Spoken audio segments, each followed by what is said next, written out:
Why is somebody calling me? Hello? Hello, hi, this is Raphael downstairs in security. Uh-huh. We're getting noise complaints that your TV is a bit loud. Would it be possible to turn it down? Yes, of course. All right, thank you so much. You're welcome. Bye. Bye. My TV's too loud. I am so happy I took that call and you guys all heard that because you're like, he's in a hotel room. How are people not complaining? But they didn't say this guy next door is playing guitar and screaming. They said my TV was too loud. That means I must sound pretty good. I'm Joe Normal, and you're watching Guitar Tales with Dave Cohen and Scott Guitarmachus Engel. Have a rockin' day.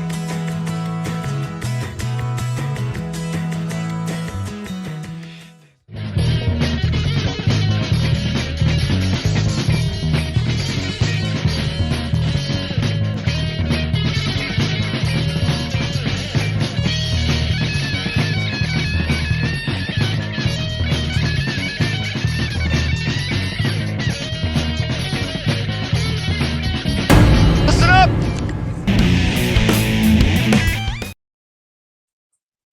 And here we are on show number 3 of the Intermezzo series with my great friend Scott Guitarmachus Engel, who will be joining us on screen in a moment. Extra thanks to Joe Normal for our great bumper. And I couldn't stop laughing at our GT alum Phil X on tour somewhere in a hotel room, cracking us up, but doing something even more important for tonight's show, which is discourage or encourage. Do we get encouraged by great guitar players? Do we get discouraged? Do I want to throw those guitars away when I hear a great guitar player? Or do I want to play them more?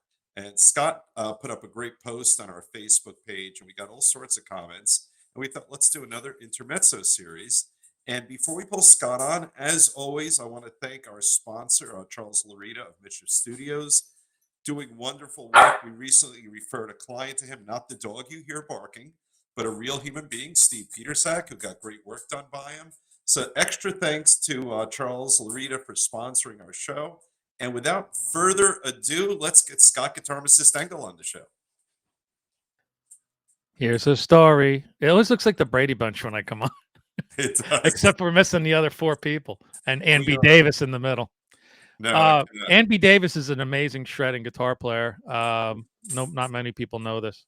she always was. That's amazing. actually just like Johnny Depp before he started acting. That's She would serenade Sam at the butcher shop with her She did. two-handed tapping on an acoustic guitar. Pretty amazing shit. And it's funny because Eddie always actually credited her. I always love those stories that go around like Eddie Van Halen didn't come up with two-handed tapping. There was a guy in 1938 who was, look, He did something right. He took it to the next level. So He did. just stop with that shit, okay? Just Yes. stop it.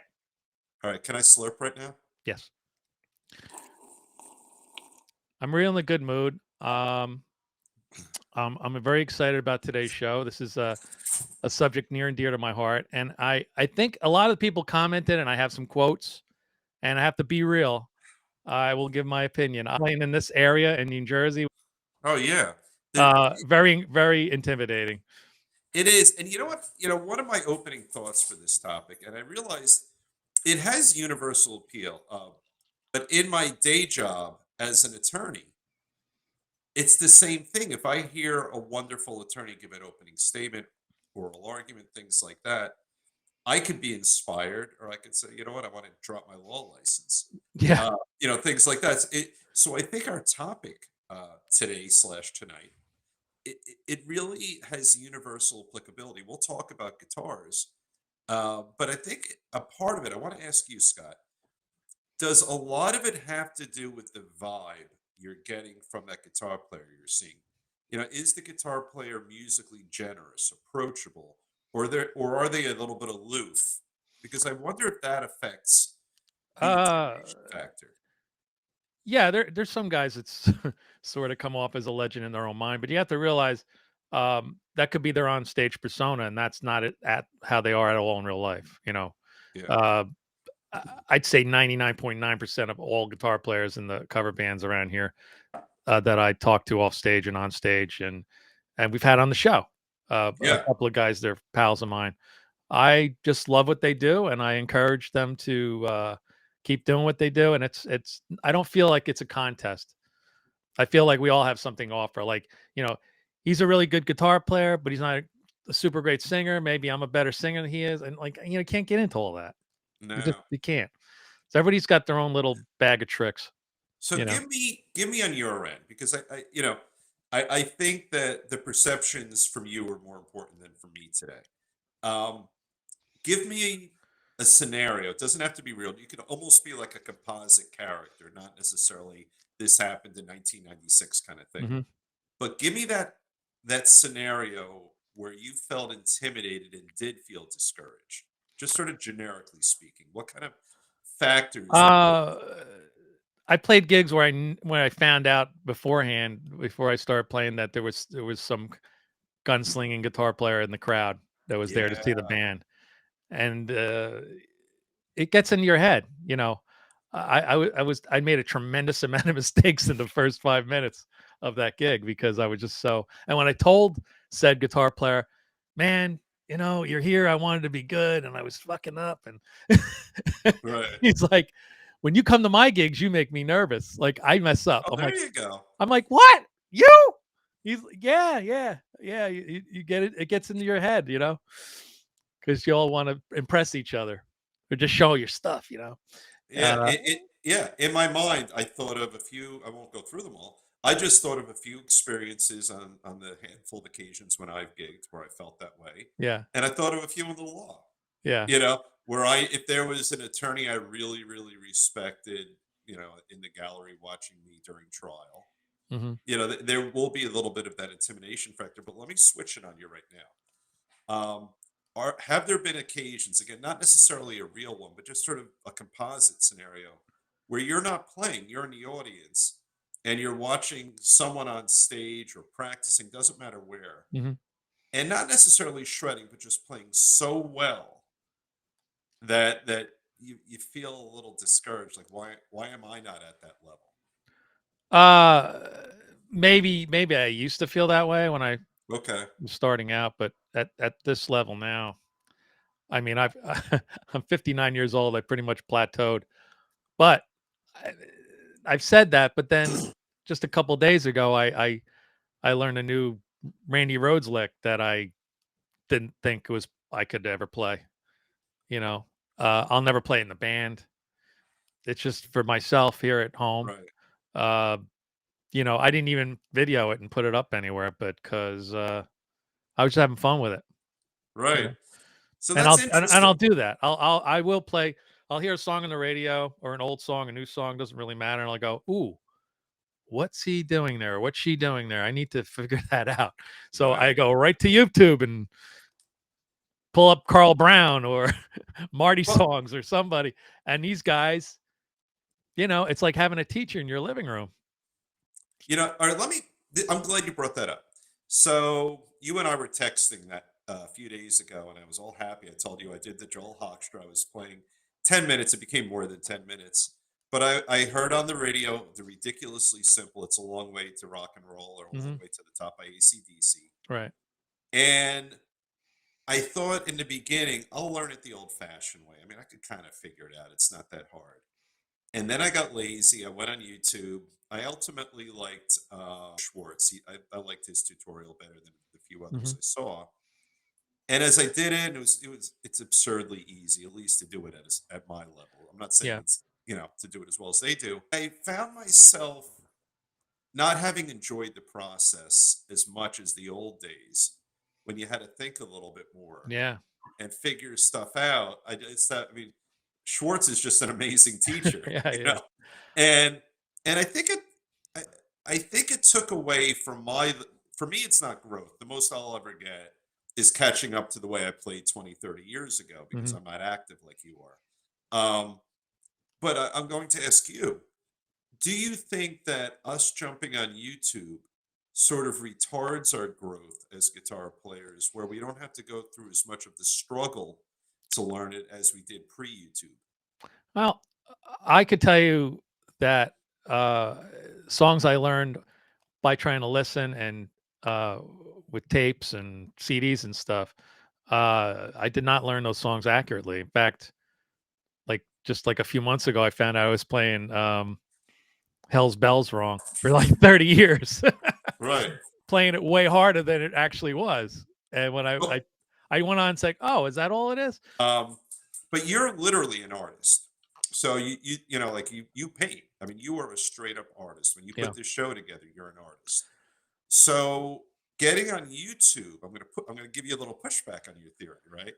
So going on YouTube allowed you to do two things. It allowed you to play it with a little more ease and a little more accuracy. Right. Okay.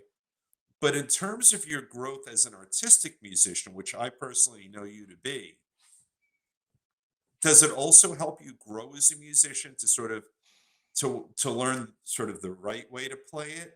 Also, maybe it does. I don't know. Yeah, I mean, well, learning it from just listening uh definitely improves your ear, right? I mean, I haven't Yeah. really I have that what they call pitch perfect ear hearing or whatever the hell it is. Right. So I can listen to a riff and go, "Oh, I know exactly where that is," or I have an Okay. idea anyway of where it should be. Are there open strings? Is there a capo involved? But once you get into weird tunings, like like some Led Zeppelin stuff, like Sure. Kashmir, yeah, the Dadgad tuning and weird tunings, like you're never gonna figure that out by listening to it. You Oh, need yeah, a that's true. teacher to say, "Hey, you got to retune your guitar," or this is really simple, but Here's the but workaround. I'm trying to play to a song on on the record, and it sounds like an E, but it's coming out terrible. I'm talking about when I first started out. Right. Well, that's because Hendrix and Stevie Ray Vaughan play in E flat, and I Right. got my guitar tuned to E, and I'm like playing an F, and I'm struggling, and I'm trying to figure out, Well, you know, well, that's what I got the other day because ACDC Schwartz taught me that they actually had to what's the thing you squeeze in and out? Help me. you mean a squeeze box, accordion? Sort of accordion. So they actually had to tune it. They went a half step up to match the accordion. Yeah, that happens. Yeah. Van Halen famously like tune his G string like slightly pitchy, so that um he would lose that dissonance that you have, that natural Yeah. dissonant harmonic that you have when you play two notes together, for like Running with the Devil and stuff. That's why it sounds so clean. But if he goes down the neck and plays like a regular chord, it sounds a little Oh, wonky. that's interesting. Or even you've got every single thing Keith Richards did Hmm. would have a different kind of Yeah, tune. now he's got an open D thing going on, Yeah. open tuning, So you're not going to be able to pick that stuff up necessarily by listening. Then Right. came the advent of VCRs and all that stuff, and Which helped. we used to tape shows. We didn't have YouTube, so we would tape Don Kirshner's rock concert or American Bandstand or Midnight Special or whatever, and that was our YouTube, right? And So and you have to stare at their and then hands. you would use the VCR and Yeah. probably I broke more VCRs at my father's, stopping and pausing and forwarding and all this kind of stuff. Uh, my brother and I burnt through Live Without a Net on VHS and Steve Ray Vaughan at the El Macambo on VHS. And but that we really, by visually seeing what these guys were up to, we Yeah. learned a ton in a shorter amount of time Right. than struggling over listening and trying to figure out what the hell's going on. All right. So let me bring you back on those examples. Discourage or encourage, right? So, were there any occasions when you're a newer guitar player? Because on our show we have people who are probably 15 or 16, all the way up to probably 75 or 80 years old who watch our show. Mhm. So, when you're a beginner guitar player, would any of those performances that you were trying to learn discourage you, where you would just say, I'll never be able to do this"? I think initially, in just a well-rounded sense, seeing a band play live on television was encouraging. Seeing my father play Yeah. All drums right. live was encouraging. That was the aha moment for me. I never saw my father play drums until I Right. was like, I don't know, 15, 16 years old at a campground talent contest. He sat down to play the drums, and I was like, what? Right. Because we live in an apartment. He's not playing drums at home. He's like, I'm going to work. I'm going to play drums. I'm like, okay, bye. I had no interest in music at all until I saw him play drums. And I was like, Right. I think I want to do that. It's And cool. then I started playing drums. I didn't start playing guitar till I got in college, as we heard from the first Guitar Tales show ever. I know. That's right. The first one went. I told the when you story and how I were in- yeah. started playing noodling on guitar and playing guitar. And you famously, we had that big jam session in my house in Yeah. 1983 with about 4 guitars and a drum. Yeah. I think that's all we had. But right. jamming is, like I think at that level when you're jamming with other neighborhood kids Yeah. and you turn out to be like the best of your group, then you kind of get a swelled head. And if you're like below that guy, like Well, I will tell it you. makes you try harder to get better. See if you can improve yourself. Because at that early level, there's tons of room for improvement. And there's It tons gets of harder insecurity. when you plateau later on. Yeah. Well, It's harder to when get you more riffs. when you and I were growing up, our mutual friend Jason Shapiro. So day 1, he's never touched a guitar. Day 365, he is playing "Mood for a Day" note for note on a Yeah. guitar he built. Like And he Molly builds it- Hatchet and all Yeah. kinds of stuff. So I was like, I will tell you that was a little discouraging for me. yeah. Here he is 1 year in, and he's playing Steve Howe note for note. Oh, and he built the guitar that he's playing it on. Do you remember know? you wrote a song years ago called Crazy Guitar? And it was No. all about a guy that you're holding a guitar in your hands and it's begging for other hands to play it because you're not that good. And No. yeah. I don't remember that. I remember the line, begging for hands other than mine, you said. You sang or Oh, wrote, that's funny. whatever. So there you go. There's Yeah, our yeah. there's our show from a wellspring of insecurity. But the rest of it, you say, but I'll play on my crazy guitar. Oh, that's a good line. So even though you were discouraged, you went ahead and said, I'm going to keep focusing and trying to be better. That's funny. I literally don't remember writing that song, but I'll take it. So let's take a couple of quotes from our friends out Yeah, there in absolutely. TV land. Yeah. So the question was, does seeing an artist that's better than you or a 10-year-old kid covering Eruption, we have a video of that. He's good. Which is like, come on, man, really? Yeah. He's only 10 and I had like 30 years to learn Eruption. But this is some of the answers there. Here's Bob Gilmartin says, it should always encourage you, and you as a member of the musicians community should always cheer a person on and be happy that talent is shining. He's got the right attitude, but can we always live up to that? Right. We know that, but can we live up to that? Our good friend Johnny Compton absolutely encourages me, but in my humble opinion, music is not a competition. When you're doing it properly, music is in your heart. How do you compete with someone else's heart or someone's heart? That's he's a good soul. Tony Rosati says we'd be nothing without our heroes. I guess pertaining to seeing and copying our heroes. Like when we first start out, we always have our guitar heroes, and like you've always said about me, I've always been your guitar hero. Absolutely.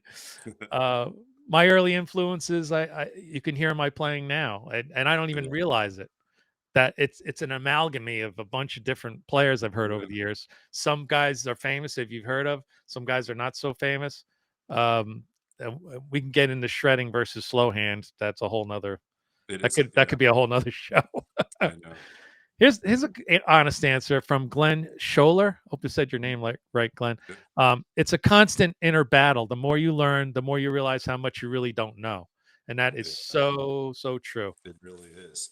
And it ties into what Lori Geffen said. She says it makes me want to practice. So she's getting encouraged, forcing us to be our best is what she's really saying. Let's see. Then we have Erin Deathrich, who was a former guest on the show. She had a lot to say. No. Erin is a. Oh no, I'm sorry. No, you're right.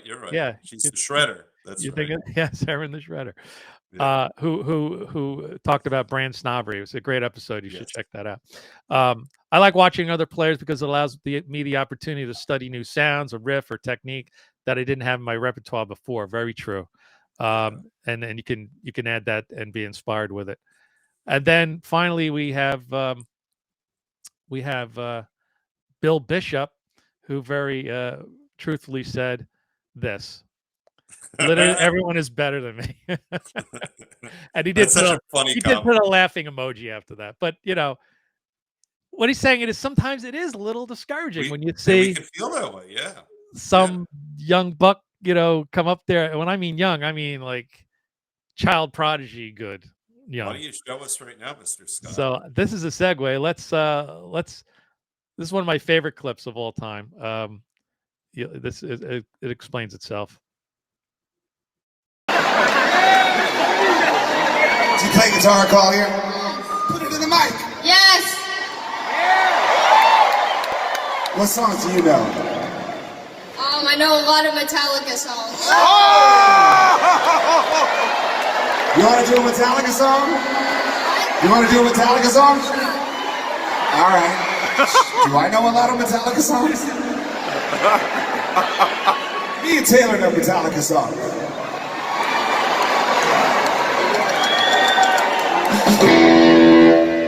Hit him with it, Collier.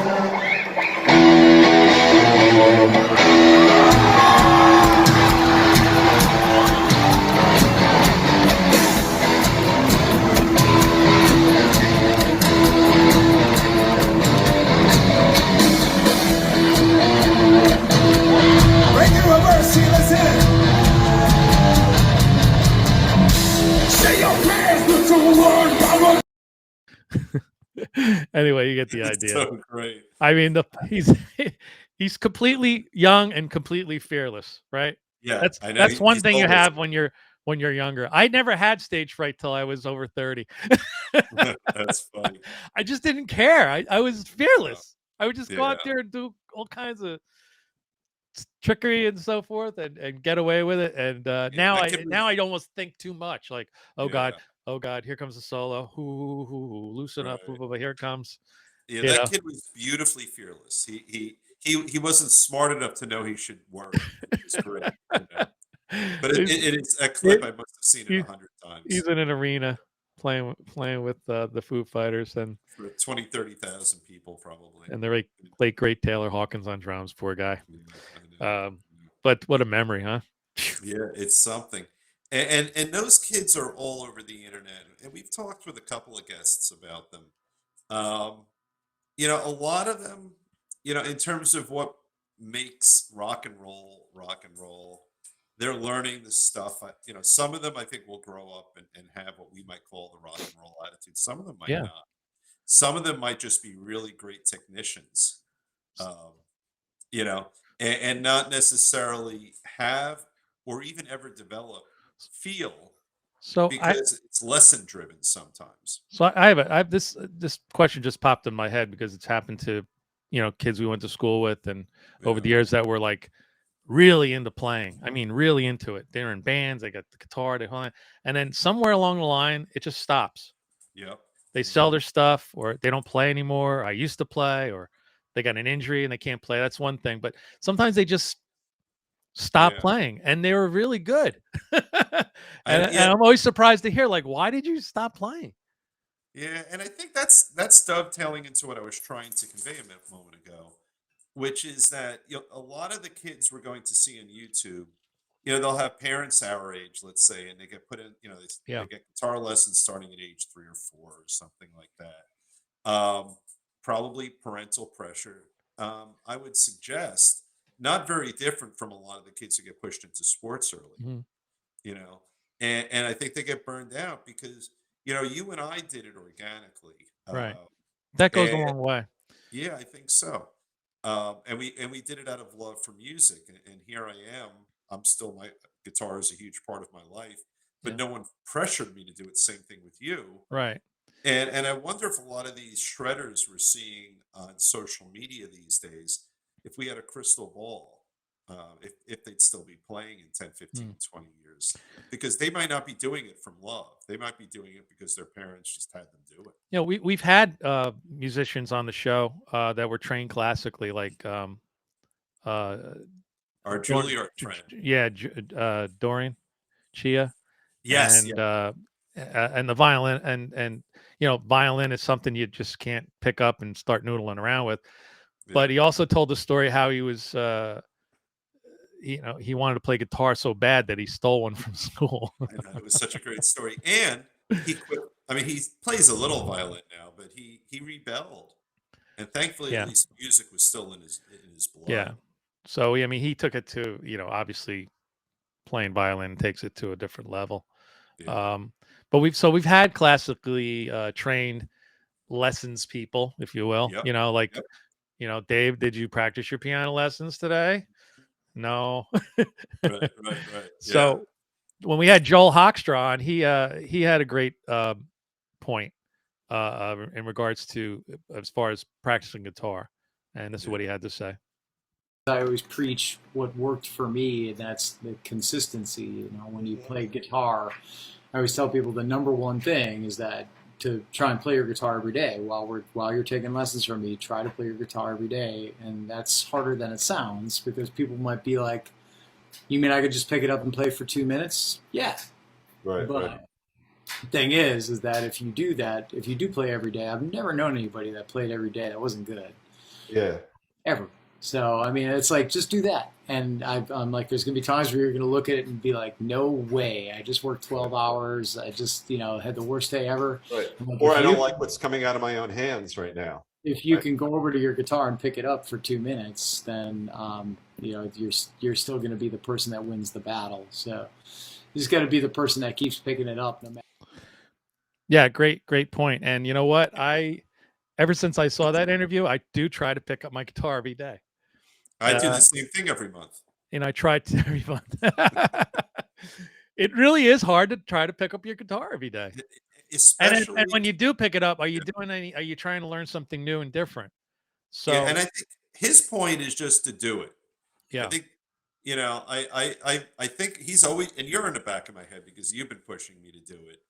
And it's funny, one day I had a hard day at work and I thought I'm going to do it first drill, but now Scott's been pushing me to do. And it felt wonderful. In 10 minutes turned into about 40. And it was pleasurable. But it's all, I run once or twice a week usually. The first 10 minutes that I run are torture and horrible. And then once I bust through that, yeah, it is at times euphoric. Other times it's just nice. But you have to force yourself to do it. And he said something powerful. He said, if you do that, he said, I don't know anyone who does that who isn't a great guitar player. he doesn't know anyone. Yeah, I mean, It's so finite and sure of himself that he knows yeah, that if you pick up your guitar every day and noodle around on it, even if you're a beginner, we all started, or I started with one finger for 25 or 6 to 4, right? or smoke on the one finger, smoke on the water. Yeah. And now, but we live in a marvelous time. We have gadgetry, we have guitars that you could buy if you go back to our cheap guitars episode. They're a good instrument is attainable now. You don't spend thousands of dollars to get into it. The Ivy, $187. Yep. Look at that action. Plays like butter. It plays like butter. Look at that. Isn't that great? It's gorgeous. I love that I knew you would love that thing. Yeah. So one of the things I got recently, I saw on the internet. This was a total internet purchase. It's called and we're not getting paid to advertise this. This is something I personally bought, and I love it. And it really ties into what we're talking about. When you want to practice and play, sometimes the tone will turn you on per se, and you'll, if your guitar sounds like Angus Young, then you're trying to play AC/DC songs. It kind of, I don't know, drives you a little bit better. And that's one of the things this does. It's called a Spark Go. It's about $129. It comes with free software for your phone, connects by Bluetooth, and so you look up a song. It pulls the song off the internet, probably through YouTube, I believe. So there's a video. Then it transcribes what kind of chords you should be playing automatically, and it picks out a suggested tone. But if you don't like that tone, there's a gazillion pedals in here digitally and amps and settings that you could pull. Gazillion's a lot. There are so many, and then you could save 4 of them as presets, and you can plug your earphones in. You could play through the little speaker, and it's fantastic. And it really, it encourages you to play. You know, I think that's one of the It reasons. does. It's so much fun. Like Yeah. hours go by and I'm like, oh my God, I got to go to bed. So the little QR code there will take you to guitarbassist.com, and that will bring you to, if you purchase one, it'll take you to Amazon to finish the sale. There's no extra charge. I get a teeny tiny little commission. But it's great. It's small, fits in a gig bag. I mean, it's a fantastic practice tool. Very cool. It's brilliant that someone thought of that.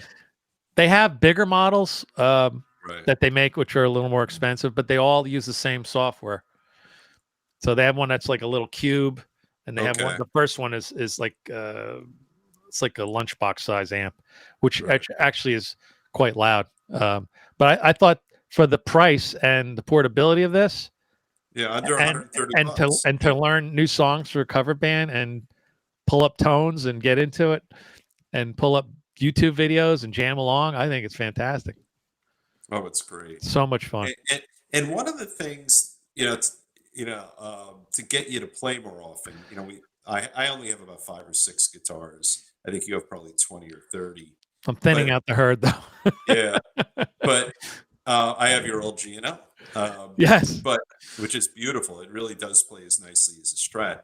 But I think a little bit of variety in guitar is helpful. I've got this cute little practice amp here I got on Facebook Marketplace.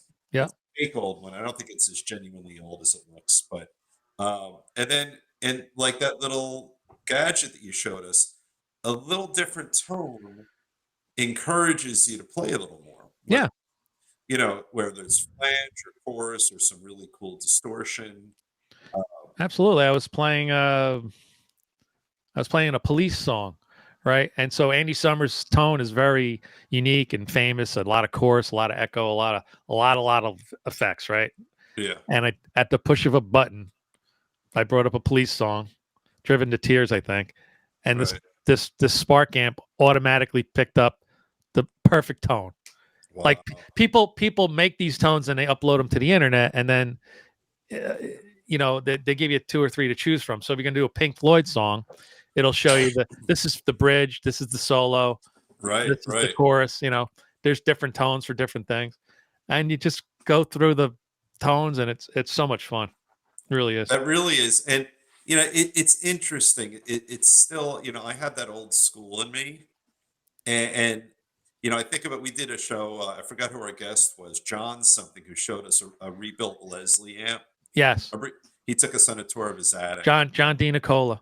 Yeah, he was an Academy Award winner. Very good. Yeah.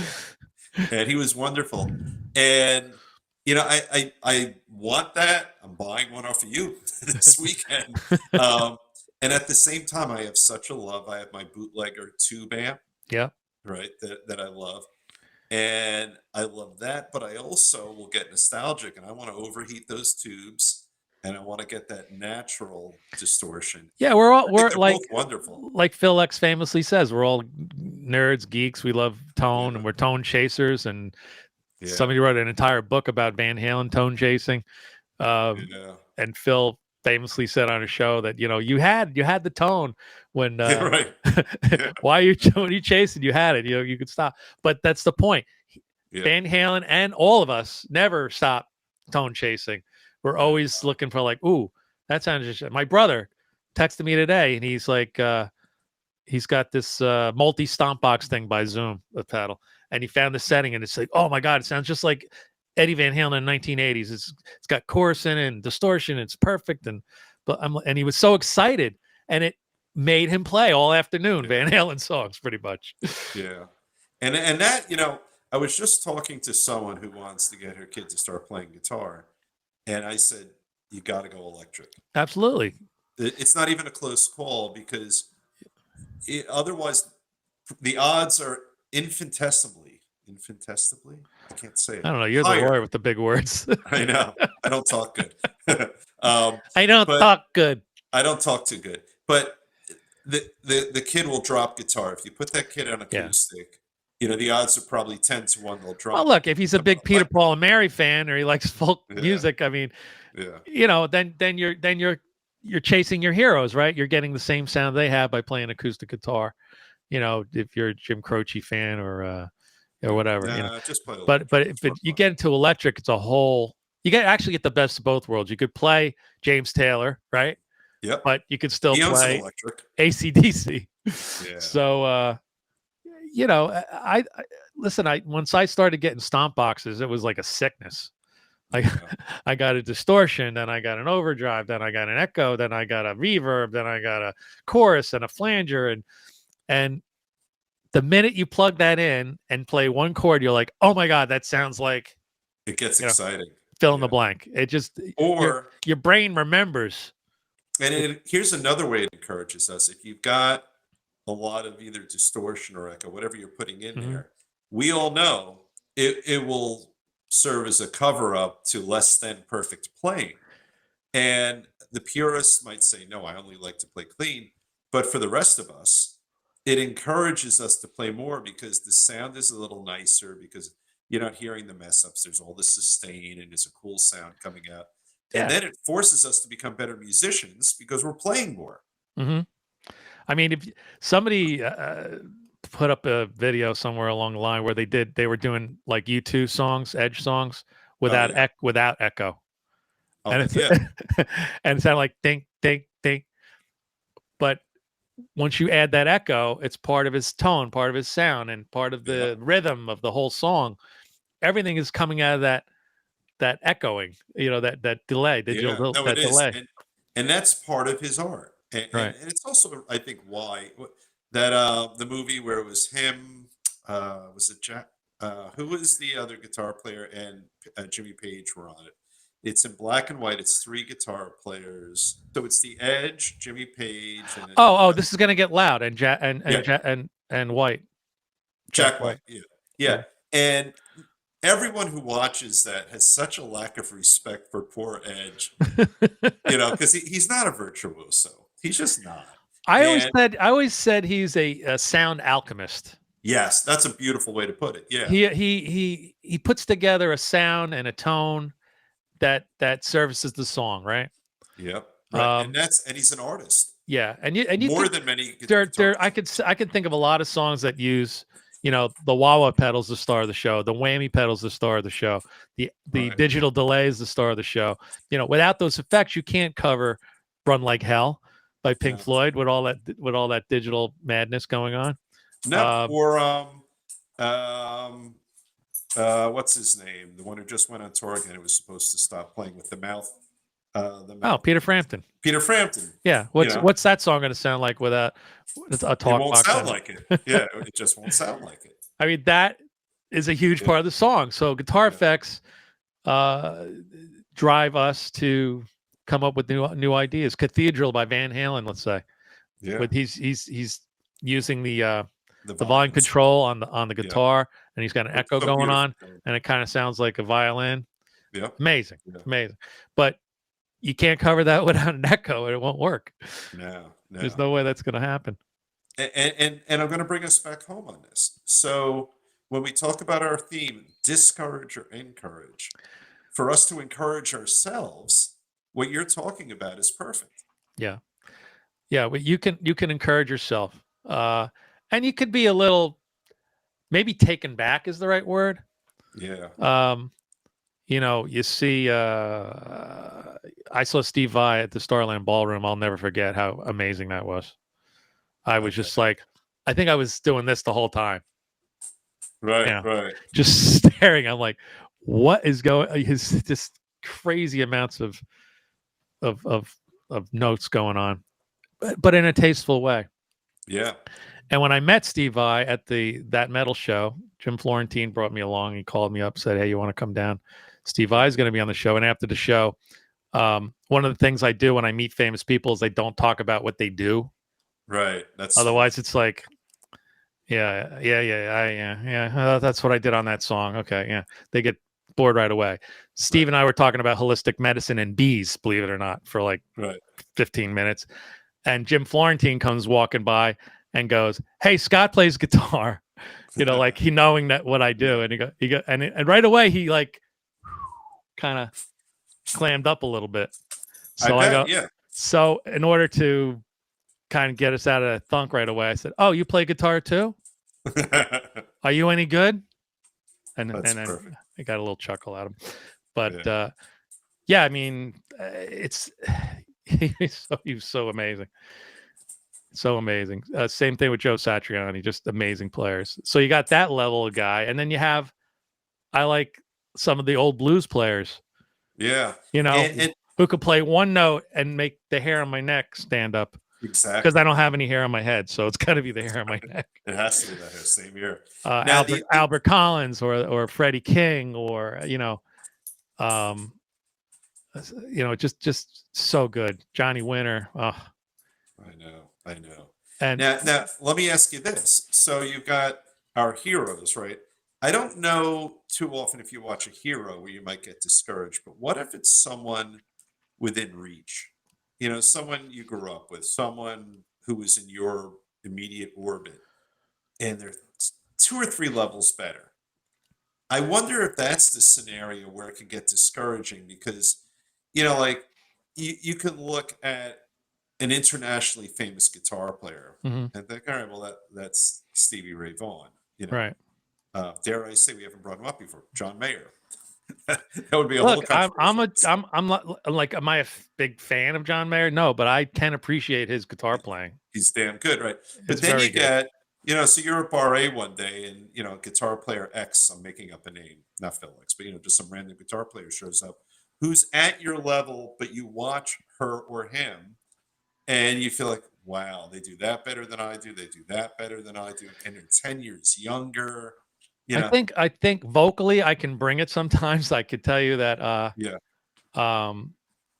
When I played Stone Pony, I knew there was a famous singer in this audience Right. that I completely blew my voice out. I was singing notes. The band's like, "What are you singing? These crazy notes! Oh my god, it's so amazing!" Blah blah blah blah. Because Joe Schmo's here, so I Yeah. I got caught up in it. And I wanted to be really good. So but he also made you in a healthy way, a little bit competitive, I guess. Yeah. So in a Yeah. competitive way, I wasn't like jealous of the guy, but I knew that he's a great singer. Yeah. And I poured gas on the fire that night, like big time. Like I was So sing that's notes way not out of my range. It's in my range, but I normally don't go that hard. you caused yourself a little damage. And the next day I was like, "Hi everybody." Yeah. I sounded like a loan shark from Brooklyn. Right. So that Where's falls the money? squarely. Yeah, that falls squarely into the category of encourage then, right? Yeah. Yeah. So that's pretty cool. So I haven't heard from you, which is healthy, too much discourage. Yeah, I can. I think the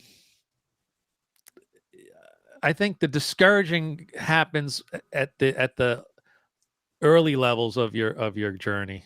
Yeah, I think It could happen, Yeah.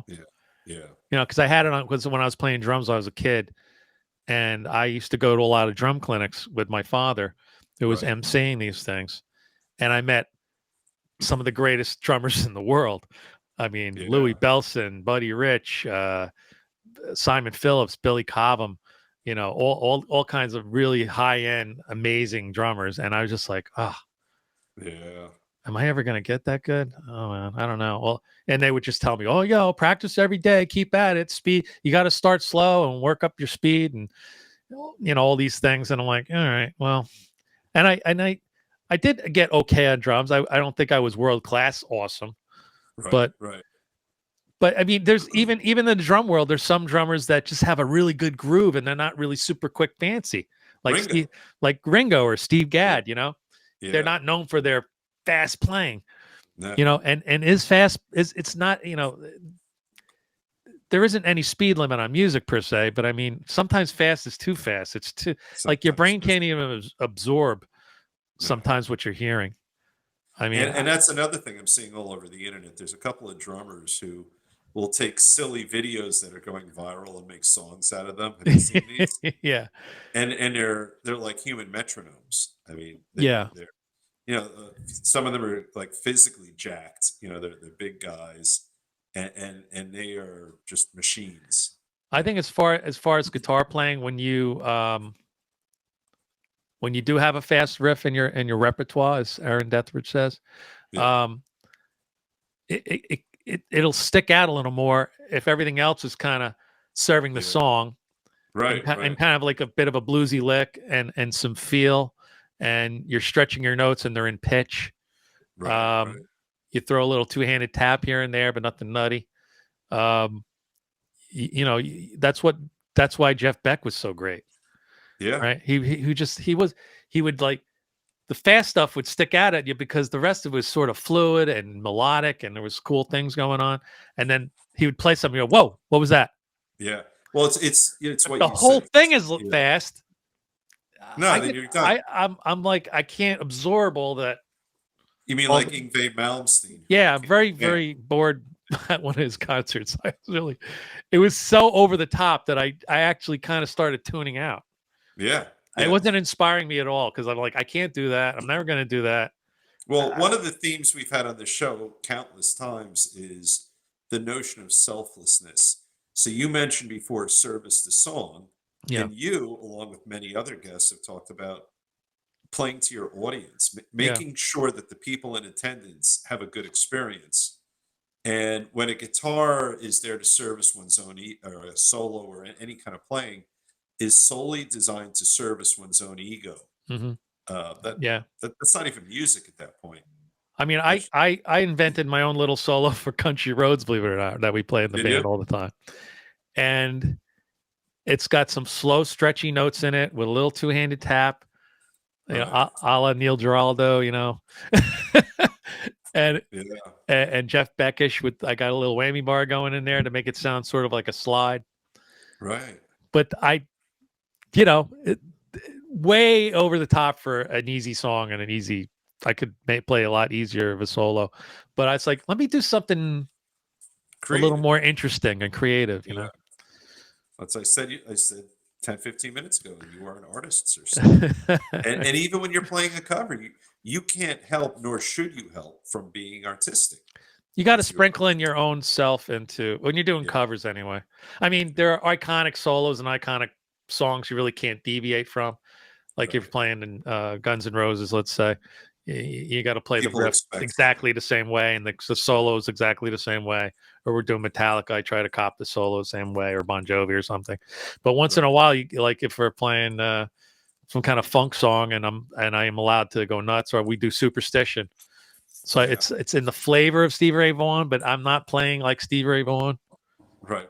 I'm just like a little, because my guitar hero is amalgamation of whammy bar tricks from Brad Gillis, two-handed tapping from Van Halen, melodic solos from Randy Rhoads, bluesy stuff from Stevie Ray Vaughan and Johnny Winter, and all that stuff is mushed together. Like I know some guys can't play slide guitar worth their crap.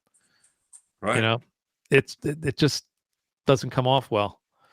But I feel like if you're doing ZZ Top, or you're doing a song that has a slide in it, like Rocky Mountain Way or something, you got to play the slide.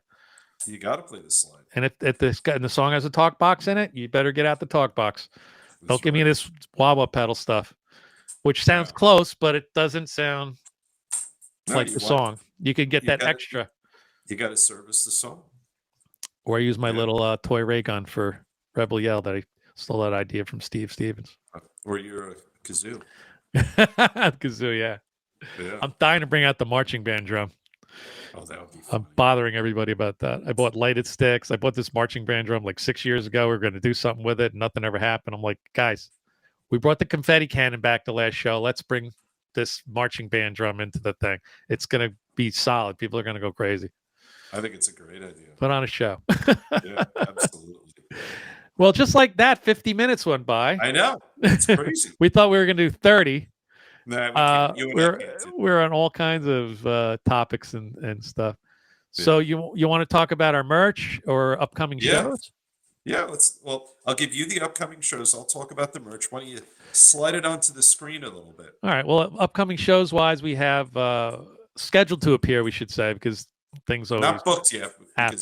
I just got over COVID. Oh, poor Dave. He ruined the whole August calendar, but that's okay. I did. We'll come back. But we have a representative from a guitar company called Vintage Guitar. I know. You try to Google vintage guitar, you're going to get all kinds of pictures of vintage. Too many hits. Yeah. This is the Vintage Guitar Company, and Yeah. I just love what they're doing. They're making relic and non-relic versions of all your favorite guitars. They're very, very reasonably priced and Yeah. very, very well made. And I want to hear how they came up with some of those designs and stuff. Then we have Mike Wren, aka the Desk Chicken, who's in charge of collecting Kiss. So that's our Kiss episode. We'll have a lot of Kiss He's, I stuff think, going the on. biggest collector in the world of Kiss. We'll be talking about Kisstery and all kinds of Kiss stuff. Yep. You know, all kinds of stuff like that. And we have Dan, the song parody man. You may remember him from Howard Stern. Yep. Dan wants to come on the show and talk about writing song parodies and what he's up to. And Don Jameson from That Metal Show, and also from their new show That Rocks, which is online. Don is also a touring comedian. You want to see the parallel between comics and musicians. I think that would be interesting. Plus, Don actually plays guitar, which is really cool. A semi-prerequisite that we don't enforce. Yeah, we don't really. Yeah. We haven't really been enforcing it. I think if you're an interesting guest, you're just an interesting guest. Yeah. And I think that's all that's on the calendar as far as upcoming guests. I think it is too. And in if you click the little, well, not click, if you take a picture of the merch QR code at the top, you can check out our merch store. We got a lot of cool stuff on there. There's a little we have such cool picture stuff. of me. The mugs, the hats, the shirts. Yeah, all kinds of stuff. Yeah, it's fun stuff. So I'm not wearing my hat today, but I should have. Nah, I got my bootlegger hat over there. That doesn't count. Well, over here in Wall Township, New Jersey, the sky is opening. It's finally raining about as hard as could possibly rain. Now, I could see here in Beach Haven West, I see a very cloudy sky, but no rain yet. But yeah, it's raining pretty hard. My dogs are going to be scared. Yeah. So until next time, we will see you soon with a regular installment, not an intermezzo installment of Guitar Tales. Right, Dave? That's absolutely right. Have a great night, everyone, and we'll see you next time. Take care, everybody. Bye-bye.